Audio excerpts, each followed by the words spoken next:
With his cigar and top hat, Tubman became a power broker in Africa. He was one of the founders of the Organization of African Unity. And at the same time, he was tightening the bonds with the U.S. Americans trained the Liberian army, and in the Kennedy years, the Peace Corps was everywhere. In a divided world, Tubman would come to master Cold War politics. He invited the U.S. to make Liberia a key staging post for America's fight against communism in Africa, and prospered accordingly. They were always willing to give us facilities in Liberia. For example, we had unlimited use of Roberts Field, Roberts Port.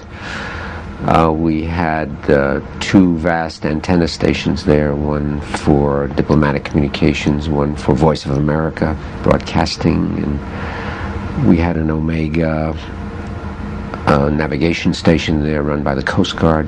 So it was a perfect relationship for us. Tubman also used the Cold War as an excuse to increase his own power. He would gag the press and use ideology to quell opposition. Don't you know that communism is infiltrating everywhere? And you will see that you will wait and see the house burning before you get provide means to extinguish it. Prevention is better than cure. That's what we're trying to do, prevent. President of Liberia, a great leader of African First Republic. We all grew up on this diet of, shall I say, Tubmanism, whatever that is, but the grand old man who ran the country and who organized a system that was rather personal in nature. And those of us who had gone to school, to university, during that period had wished perhaps for a slightly more open society. But openness and democracy were not thriving in Liberia. Tubman celebrated the occasion when he changed the law to allow himself unlimited terms in office. His rule went from personal and paternal to authoritarian because, he said, people liked it that way. Why doesn't the two-party system work in Liberia? The two-party system does work in Liberia when the people are not satisfied. But when they're satisfied, they simply don't bother. The last 2 elections, I had no opposition. The first 3 elections, I had opposition. But there's nothing to prohibit it. The law is there. And I like an opposition. I tell them all the time, I like opposition. We want an opposition party. We'll encourage it. But we're not going to hand over the thing to you. You've got to fight for it. Tubman's close friend and ally, David Coleman, did challenge Tubman. What happened next is hotly disputed.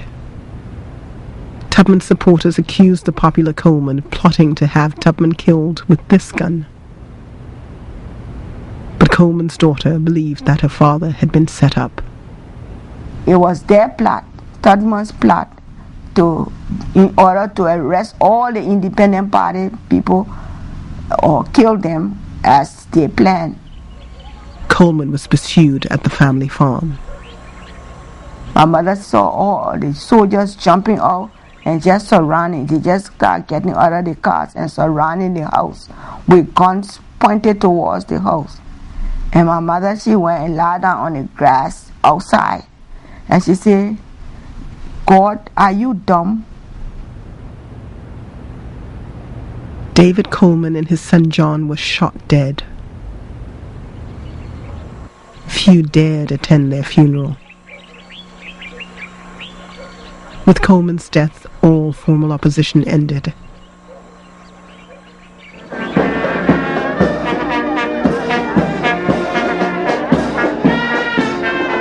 All over Africa, the military was seizing power. A cautious Tubman turned his attention to his army. He was proud of it, but just in case, he kept it small so it couldn't pose a threat to him. One the most important thing in military soldier is obedience. His first duty is obedience. His second duty, obedience. His third duty, obedience. And everything is obedience. Happy birthday to President Tubman. Tubman required obedience from everyone. He created the ironically named PROs, or Public Relations Officers, whose sole function was to keep tabs on citizens and foreigners alike. Tubman violated the rights of the people. With the PRO system, everybody got something, and they kept their mouth closed and they came to report. So he had his hands on the pulse of this country.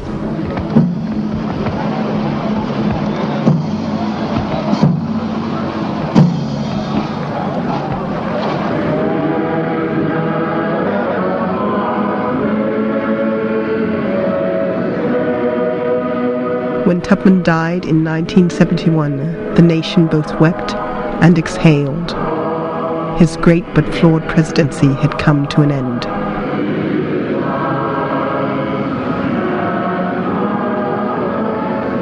Tubman's 27-year reign had gone from open to closed, from democratic to dictatorial. Called the father of African democracy, he was an autocrat at home. He had strangled all political freedom and expression, and this left a boiling pot of national frustration for his successor to inherit.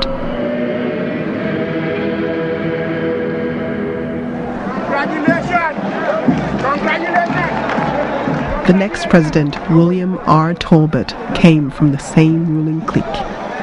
He was vice president for 19 years under Tubman, but now he was determined to change Liberia. No top hat for him. With casual safari suit, Talbot welcomed Pat Nixon to Liberia. She came to represent the United States at his inauguration on January 3rd, 1972.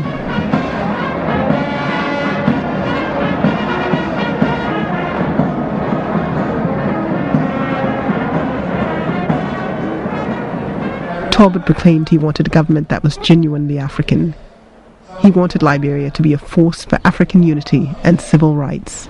We must ally ourselves against the common enemies of poverty and disease.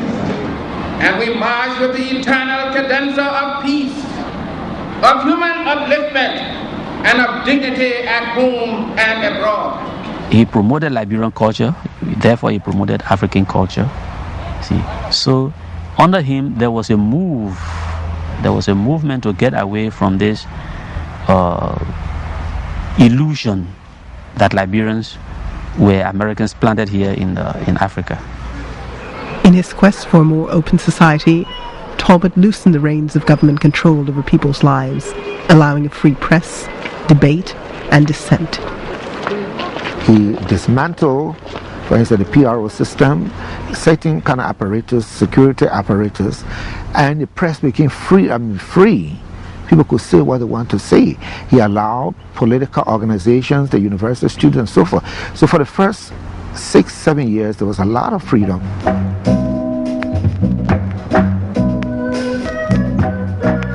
Talbot began to tear down slums, replacing them with the first low-cost housing estates. He built roads and negotiated better deals with foreign companies, including Firestone. The American ambassador thought he was heavy-handed. He further alienated his American allies by welcoming the first Soviet, Chinese, and Cuban ambassadors to Liberia, realigning Liberia's position in the Cold War equation. At the United Nations, he spoke against U.S. positions. We must equally insist on full recognition and respect for the national rights of the Palestinian people by the State of Israel, especially their right to self-determination and a state of their own. Israel must withdraw from all occupied Arab territories. But his problems were at home. The economy stagnated, and the old guard of his party was resisting his political reforms. A fresh generation of student activists appeared on the scene and took full advantage of their newfound freedom to speak out. Our philosophy will be what it's always been, to work towards the achievement of an equal and just society in Liberia, to work for a society based upon freedom, justice, and total equality. I saw this as a society that had remained impervious to change. You had a society led by a political party which had been entrenched in power for more than 100 years. This country was like a tea kettle that was boiling. And if they're all practical people and they want to keep the society going, they will have to open it up, they will have to lift up the lid and allow the steam out. Increasingly, Talbot became a tragic figure. His efforts to modernize the economy came up against the oil crisis of the 1970s. His bringing more indigenous people into government was resisted by party hardliners and ignored by his opponents. The general perception continued to be that the ruling elite consisted only of people of American settler ancestry. Il y avait ce problème. Et le président Fauboigny, je me rappelle, disait au président Tolbert qu'il fallait faire attention aux natifs. L'un des problèmes que nous avons perçus à l'époque déjà, et pour lequel le président Fauboigny avait essayé, disons, de motiver le président Tolbert, c'était d'intégrer la native dans le développement économique, mais surtout dans les structures politiques.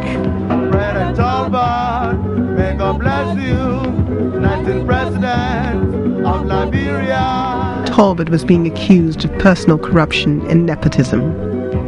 When he received the keys to a new private jet, he joked that he needed it because he wanted progress fast.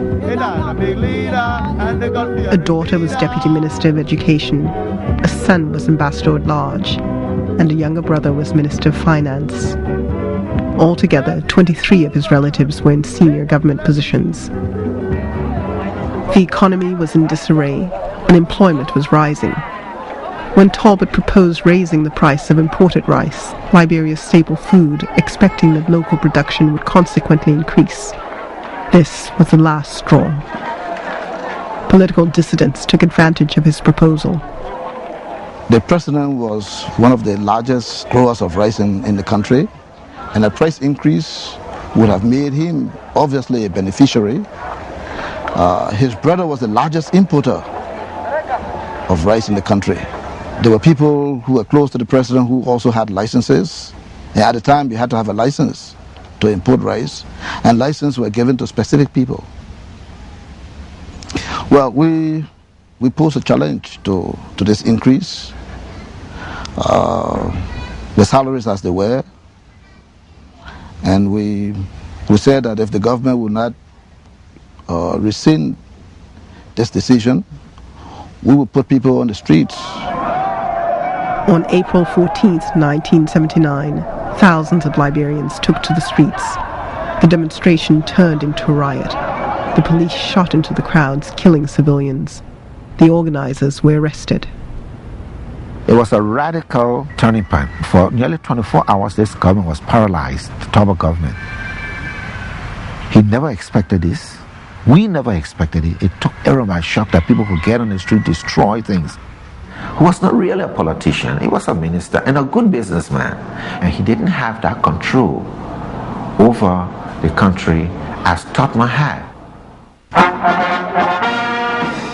The lower ranks of the army sympathized with the demonstrators. They quickly realized that Talbot's hold on the government was tenuous.